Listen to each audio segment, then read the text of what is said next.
තාත්තගේ මරණය ගැන මට නම් හිතන්නවත් බෑ. ඇත්තටම කියනවා නම් දුවෙකුට කසාද බැඳ දුවෙකුට තාත්තා කෙනෙක් ඉන්නවා ගැන ලොකු හයියක්. කසාද බැඳ දුවෙකුට තාත්තා නැති වෙලා නම් එයාට ඉන්නේ මහත්තයා විතරයි හයියකට ඊගාවට. තාත්තා ඉන්නවා නම් මහත්තයාට වඩා ලොකු හයියක්. මගේ තාත්තා තව ඉන්නවා කියන එක. ඒතකොට මේ තාත්තා කෙනෙක්ගේ වටිනාකම ගැන නම් කියලා නිම කරන්න බෑ. මට මේ වෙලාවේදී මතක් වෙනවා මගේ පුංචි කාලේ තව සිද්ධියක් ඒ වගේමයි. ප්‍රාථමික පන්ති වල මං ඉන්නකොට මගේ ළඟ හිටිය යාළුවා නම කිව්වත් ප්‍රශ්නයක් නෑ ගායනී ඇත්ත කතාවක්. හැමදාම තාත්තාලා ගැන මතක් කරලා අඬනවා. අඬනකොට මං දවසක් එයාගෙන් ඇහුවා ඇයි ඔයාගේ තාත්තා ඔබ දන්නේ නැහැ පොඩි කාලේ තේරුමකුත් නැහැ. තාත්තා නැද්ද කියලා. එයා මට කතාවක් කිව්වා මට අවුරුදු 20 ගාණක් ගිහින් තවත් මතකයි. අද මතක් වෙනකොට ඒක මහා සංවේදීය කතාවක් වෙනවා. අර කලබල කාලේ ගෙයින් එළියට අරගෙන වෙඩි තියලා මරපු කාලයක් තිබුණයි. එයා කියනවා දවසක් ගෙදර දොරට තට්ටු කරා.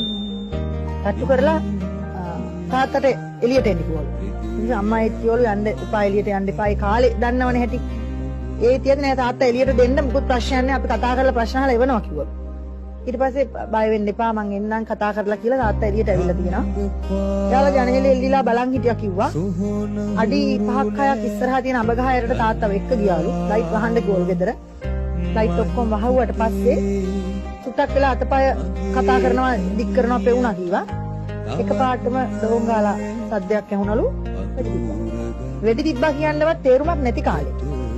ඊට පස්සේ අම්මා දොර අරගෙන ළමයි දෙන්නත් තුරුළු කරගෙන අඬාගෙන එතෙන්ට ඇවිල්ලා කෑ ගැහුවලු. වටේ පිටේ කිසිම ගෙදරක කිසිම කෙනෙක් එළියට බැස්සේ නැහැලු. දොරවත් ඇරියේ නැහැලු. ලයිට් එකක්වත් දැම්මේ නැහැලු. අම්මා ඇඬුවලු කෑ ගැහුවලු එන්න කියලා කිසි කෙනෙක් ආවේ නැහැලු. ඊට පස්සේ අම්මාට ඉන්න ළඟම කෙනා අම්මගේ අයියා මාමා මෙයාලගේ කිලෝමීටර් 3ක්ද 4ක්ද දුරින් කිව්වා ගෙදරට වඩා.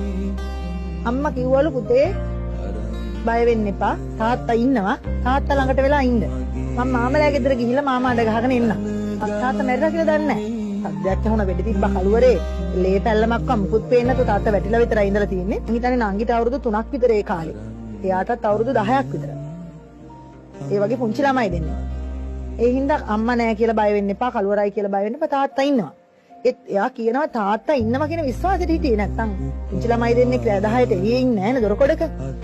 තාත්තා ඉන්නවා ඔයා ඉන්න කියලා අම්මා කිලෝමීටර් 5ම පයින් ගිහිල්ලා.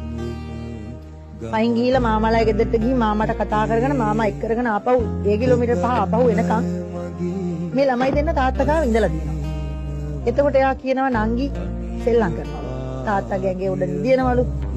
එක එක ඒවා කරනවලු. මේ අතින් අදිනවලු. නිදිය ගන්න ගෙට යන් කියනවලු. ඇයි අක්කේ මේ නිදුල නිදිහනවලු තාත්තා.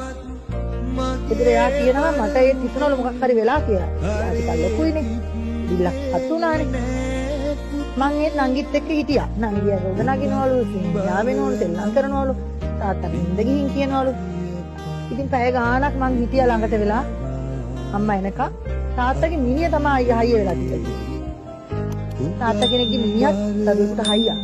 අර ඒක තමයි අපි අර පයිසට ගියාම හුස්ම ටික විතරක්වත් තියනවට කැමති දෙමව්පියෝ ළඟ ඉන්නවනම් මරුණත් අපි වලලනට වඩා අපිට මිනිහ බල බල අර පළවෙනි දවස් දෙකේ අපි මිනිහ ළඟ තියෙද්දි ඉන්නවනේ වැඩ කරගෙන අපේ මේ තාත්තා හරි අම්මා හරි මිනි පෙට්ටියේ ඉද්දි අපි අර